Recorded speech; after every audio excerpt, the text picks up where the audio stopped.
여러분 안녕하세요. 지금은 2026년 한겨울입니다.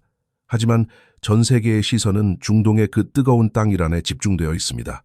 현재 이란의 상황은 단 한 문장으로 요약할 수 있습니다. 시간 단위로 급격하게 변하고 있다는 것입니다. 소셜미디어를 열어보면 두 가지 극단적으로 대조되는 장면을 볼 수 있습니다. 지상에서는 테헤란의 거리마다 불길이 치솟고 있습니다. 억압의 상징이었던 검은 히잡을 불길 속으로 던지는 젊은 여성들의 결연한 눈빛은 이제 다시는 과거로 돌아가지 않겠다는 용기를 보여줍니다. 반면 수천 미터 상공에서는 레이더 신호에 포착된 의문의 러시아 수송기들이 깊은 밤을 틈타 빈번하게 이착륙하고 있습니다. 한쪽에서는 인민의 각성이 일어나고 있고 다른 한쪽에서는 독재자의 당혹감이 역력합니다. 이것은 단순한 항해 시위가 아닙니다. 거대한 탈출의 전야이자 새벽이 오기 전 가장 어두운 순간입니다. 오늘 우리는 이 어지러운 안개를 걷어내고 보스 풍폭의 이면에 과연 무슨 일이 벌어지고 있는지 살펴보려 합니다. 하메네이가 황금을 가득 싣고 모스크바로 향했다는 전용기의 소문은 과연 진실일까요? 더 중요한 것은 이번 혁명 과정에서 나타난 매우 기이한 현상들입니다. 독재자가 자국민을 상대하기 위해 외국에서 살인병기를 수입하기 시작했다는 사실입니다. 하메네이의 이 탈출 티켓은 과연 다른 국가의 권력자들에게도 서늘한 공포를 안겨주고 있을까요? 독재 축의 도미노가 쓰러질 때 우리가 얻어야 할 생사적 계시는 무엇인지 오늘 깊이 있게 이야기해 보겠습니다. 역사를 뒤로하고 현재를 바라봅시다. 오늘날 이란의 저항운동에서 서방 언론에 자주 거론되는 조직의 이름이 있습니다. 심지어 미국의 전직 고위 관리들까지 나서서 지지하는 이 조직의 이름은 이란 인민 무자헤딘 조직, 즉 MEK입니다. 사정을 잘 모르는 사람들은 이들이 무장력을 갖추고 정보망을 보유한 데다 하메네이에 반대하니 이란 민주주의의 희망이 아니냐고 묻기도 합니다. 하지만 냉정하게 짚고 넘어가야 할 사실이 있습니다. 이것은 매우 위험한 오해입니다. 일부 서방의 군사 전문가들조차 이들을 단순히 이란 공산당의 무장 후계자로 부르기도 하지만 이는 정확한 분석이 아닙니다. 우리는 이 역사의 맥락을 명확히 정리해야 합니다. MEK는 1965년 테헤란 대학교의 급진적인 학생들에 의해 설립되었습니다. 그들이 마르크스주의를 신봉한 것은 사실이지만 소련의 지시를 받는 정통이란 공산당과는 결이 달랐습니다. 공산당이 온건한 투쟁을 벌였다면 이 학생들은 무장투쟁을 주장하며 이슬람 교리를 결합시킨 일종의 변종이었습니다. 정확히 말하면 이들은 이슬람과 마르크스주의가 혼합된 기괴한 조직이었습니다. 마치 과거의 극단적인 종교 군대와 홍위병을 합쳐놓은 것과 같았습니다. 조직 내부에서는 사교 집단에 가까운 군대식 관리를 시행했고 심지어 조직원들에게 이혼을 강요하며 몸과 마음을 조직과 지도자에게 바치라고 요구했습니다. 그들은 공산당의 후계자가 아니라 경쟁자였습니다. 나중에 호메이니에 의해 공산당이 숙청될 때 무기를 들고 있었던 MEK만이 극좌 세력으로 살아남았습니다. 그들은 지금 어디에 있을까요? 이라크에서 추방된 후 현재 그들의 본부는 유럽의 알바니아에 있습니다. 아슈라프 3호라고 불리는 폐쇄된 캠프 안에서 마치 국가 안의 국가처럼 운영되고 있습니다. 더 치명적인 것은 이 조직이 이란 국민들 사이에서 평판이 매우 좋지 않다는 점입니다. 왜일까요? 8년 동안 이어진 이란과 이라크의 전쟁 기간 동안 수십만 명의 이란 청년들이 전쟁터에서 피를 흘리며 전사했습니다. 그런데 이 MEK는 이라크 편으로 넘어가 사담 후세인에게 투항했습니다. 이라크 군을 도와 자신의 조국을 공격하고 동포들을 학살한 것입니다. 어느 나라의 문화에서든 이것은 반역이자 매국노 행위로 간주됩니다. 그런데 왜 지금 서방의 일부 세력은 이들을 지지하는 걸까요? 이것이 바로 국제 정치의 어두운 단면입니다. MEK는 대중적인 지지는 없지만 특수 첩보 능력만큼은 뛰어납니다. 이란 내부의 침투 네트워크를 통해 암살이나 핵 기밀 탈취와 같은 일을 수행할 수 있습니다. 쉽게 말해 이들은 이스라엘이나 미국의 일부 강경파들이 정규군이 하기 힘든 워즌 일을 대신시키기 위해 사용하는 검은 장갑 역할을 하고 있습니다. 두 가지 대표적인 사례를 들면 이해가 빠르실 겁니다. 첫째는 2002년 이란의 나탄즈 지하 핵시설이 폭로되었던 사건입니다. 이 사건은 이란 핵 위기를 폭발시킨 도화선이 되었습니다. 당시 MEK가 워싱턴에서 기자회견을 열어 폭로했지만 정보계에서는 이미 다 알고 있는 사실이 있었습니다. MEK가 그런 엄청난 기밀을 직접 입수할 능력은 없었다는 점입니다. 실제로는 이스라엘의 모사드가 확보한 절멸적인 위성 사진과 데이터를 출처를 숨기기 위해 MEK의 입을 빌려 발표한 것이었습니다. 두 번째 사례는 더욱 잔인합니다. 2010년부터 2012년 사이 테헤란 거리에서는 이란의 최고 핵과학자들을 겨냥한 연쇄 암살 사건이 발생했습니다. 대낮에 꽉 막힌 도로에서 오토바이가 갑자기 나타나 과학자의 차량 문에 자석폭탄을 붙이고 순식간에 사라지면 몇 초 뒤 차량이 폭발하는 방식이었습니다. 이 정교한 암살 작전은 이스라엘 모사드가 기획한 것으로 널리 알려져 있습니다. 하지만 외국인인 모사드 요원들이 테헤란 시내에서 직접 움직이기엔 눈에 너무 띄었습니다.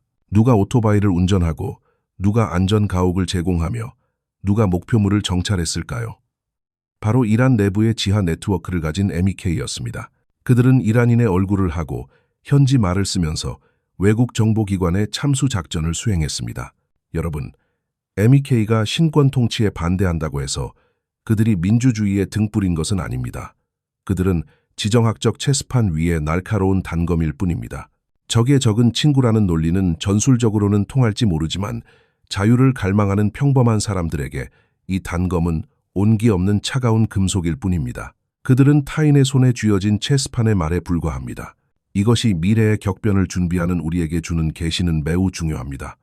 체제가 붕괴되는 과정에서는 반드시 온갖 조직이 나타날 것입니다. 혁명의 깃발을 들고 나오겠지만 그 배후에는 복잡한 배경이 숨어 있을 수 있습니다. 무력을 가졌으나 도덕적 마지노선이 없는 기회주의적 혁명가들을 우리는 경계해야 합니다.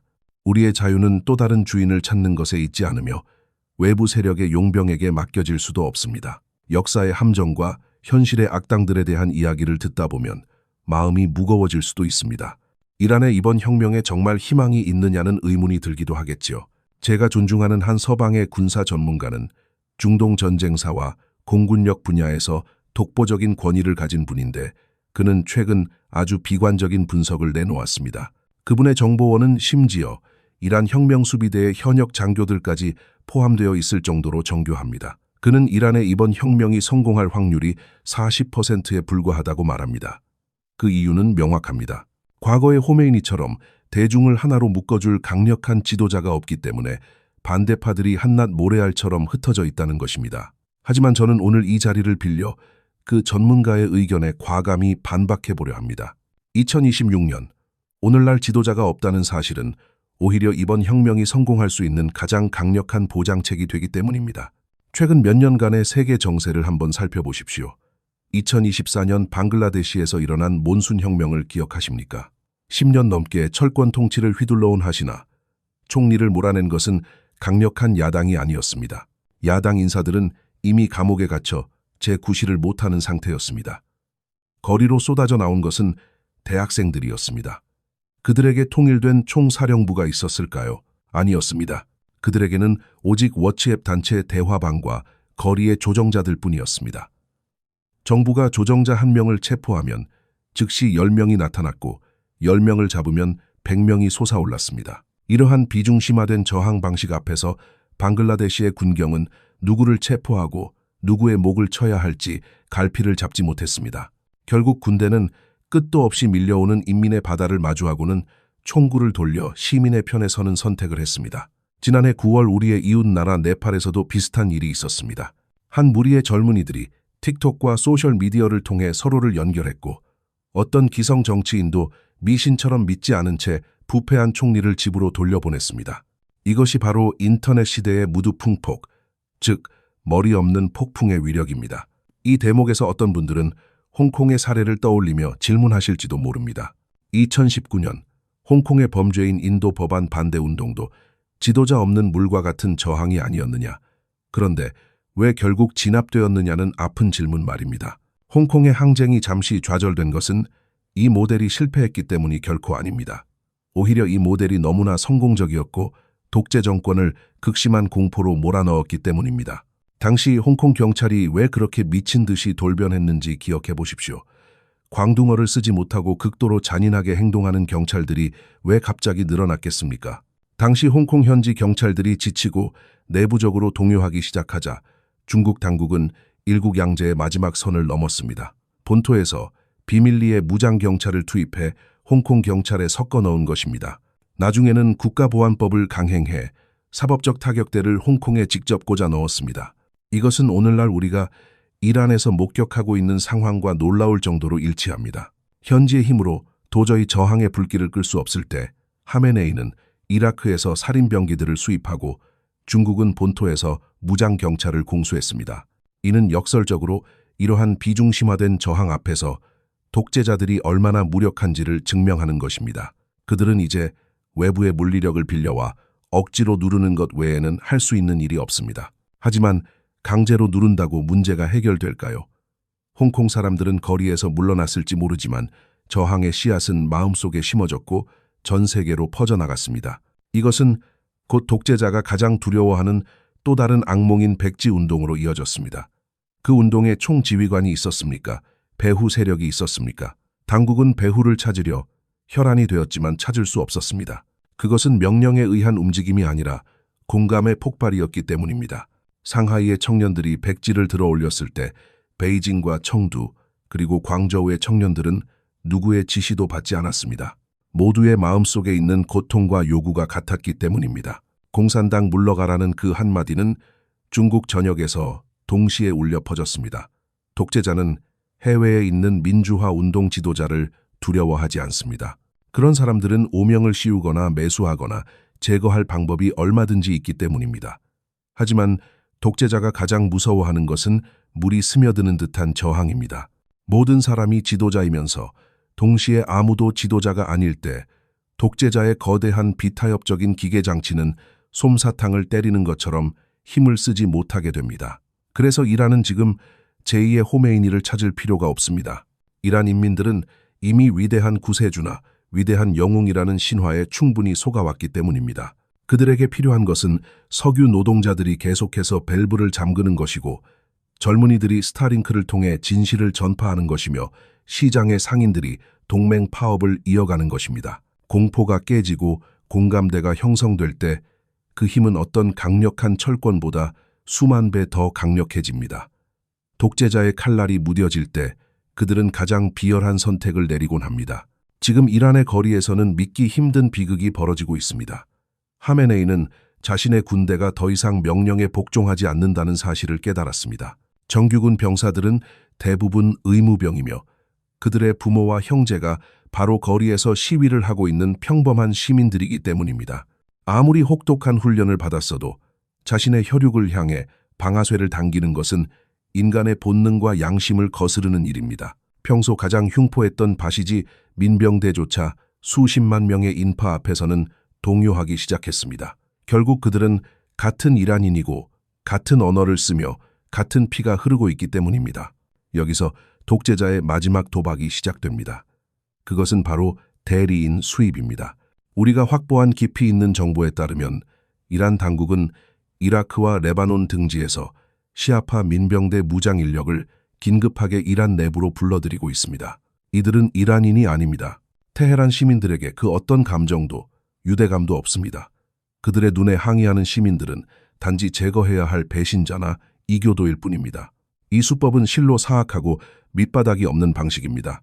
본토의 군대가 양심의 가책을 느껴 총구를 위로 올릴 때 독재자는 외국 용병을 들여와 학살을 자행합니다. 최근 테헤란 서부와 쿠르드 지역에서는 표식이 없는 제복을 입고 복면을 쓴 채 아랍어 억양을 사용하는 무장 대원들이 목격되었습니다. 이들은 군중을 향해 직접적으로 총을 쏘고 있습니다. 이것이 하메네이가 쥐고 있는 마지막 비수입니다. 이 장면은 우리에게 아주 서늘한 경고를 던져줍니다. 권력을 유지하기 위해서라면 독재자에게 국경이나 동포라는 개념은 무의미합니다. 민족의 안녕보다 자신의 자리를 유지하는 것이 절대적인 가치이기 때문입니다. 만약 언젠가 다른 거대 독재 국가의 경제가 완전히 붕괴하고 시민들이 거리로 쏟아져 나왔을 때, 그리고 군대의 기층 병사들이 시민들을 동정하여 총을 쏘지 않는다면 그곳에 지배자들은 어떤 선택을 할까요? 해외에 심어놓은 거대한 안보 네트워크나 우호 관계를 맺어온 국가들로부터 살인 병기를 수입하지 않으리라는 보장이 있을까요? 독재자의 논리는 전 세계 어디나 일맥상통합니다. 권력을 지키기 위해서라면 늑대를 방 안으로 끌어들이는 일조차 서슴지 않습니다. 지금 우리가 이란을 보며 심장이 뛰는 이유는 그곳에서 벌어지는 일들이 미래의 어느 시점에서 우리에게 닥칠 수도 있는 예고편처럼 보이기 때문입니다. 이러한 지상의 비극 위로 또 다른 압박이 가로지르고 있습니다. 도널드 트럼프 미국 대통령은 2026년 1월 10일 침묵을 깨고 최후 통첩에 가까운 경고를 날렸습니다. 미국은 이란 인민이 자유를 얻도록 도울 준비가 되어 있으며 이미 여러 가지 선택지를 평가하고 있다는 내용입니다. 미국 정부의 내부 소식통에 따르면 미국의 타격 옵션은 이미 테이블 위에 올라와 있습니다. 무고한 항의자들을 계속해서 도살한다면 미국이 매우 엄중하게 개입할 것이라는 뜻입니다. 군사 비행 모니터링 데이터에 따르면 현재 중동 지역에는 대규모 지상군 집결은 보이지 않지만 매우 치명적인 움직임이 포착되었습니다. 바로 12대의 F-15, 이 스트라이크 이글 전투 폭격기가 중동 기지에 도착했다는 사실입니다. F-15E는 전면전을 위한 기체가 아닙니다. 이것은 지하실 벙커를 뚫고 들어가는 벙커 버스터를 장착하고 표적을 정밀하게 제거하는 참수작전의 제왕입니다. 수백만 대군을 압박하는 대신 독재자의 목에 직접 칼을 겨누는 전략입니다. 내가 만약 인민을 계속해서 학살한다면 너의 지하 벙커를 바로 무덤으로 만들겠다는 인위적인 위협입니다. 이 보이지 않는 억제력은 테헤란의 권력자들을 서늘한 공포로 몰아넣고 있습니다. 이 생사기로의 순간에서 또 하나의 보이지 않는 전선은 바로 네트워크입니다. 이란 당국은 인터넷을 완전히 차단하여 대학살의 현장을 어둠 속에 파묻으려 했습니다. 하지만 일론 머스크의 스타링크가 이란 젊은이들의 생명선이 되어주었습니다. 군 당국이 위성 신호를 차단하기 위해 전 주파수 대역의 전자파 방해를 시도하고 있지만 테헤란의 수많은 지붕 위에서는 젊은이들이 저격수의 눈을 피해 수신기를 설치하고 있습니다. 1월 10일 심야의 방화벽을 뚫고 나온 영상들은 전 세계를 충격에 빠뜨렸습니다. 혁명 수비대가 병원 안으로 난입하여 부상당한 항의자들을 강제로 끌고 가는 모습과 14세 소년이 길거리에서 사살당하는 참혹한 장면이 그 미세한 스타링크 신호를 타고 전파되었습니다. 독재자의 죄행은 이제 더 이상 숨겨질 수 있는 것이 아닙니다. 지금 테헤란의 밤하늘은 여전히 공포에 짓눌려 있고 외국의 용병들이 거리를 배회하고 있을지도 모릅니다. 하지만 역사의 수레바퀴는 일단 구르기 시작하면 그 누구의 의지로도 멈출 수 없습니다. 설령 그가 하메네이라 할지라도, 그리고 그가 겉으로 보기에 강력한 폭력 기계를 손에 쥐고 있다 할지라도 말입니다. 독재자가 가장 두려워하는 것은 자신의 칼날이 더 이상 적을 베지 못하고 거울이 되어 자신의 추악한 모습을 비출 때입니다.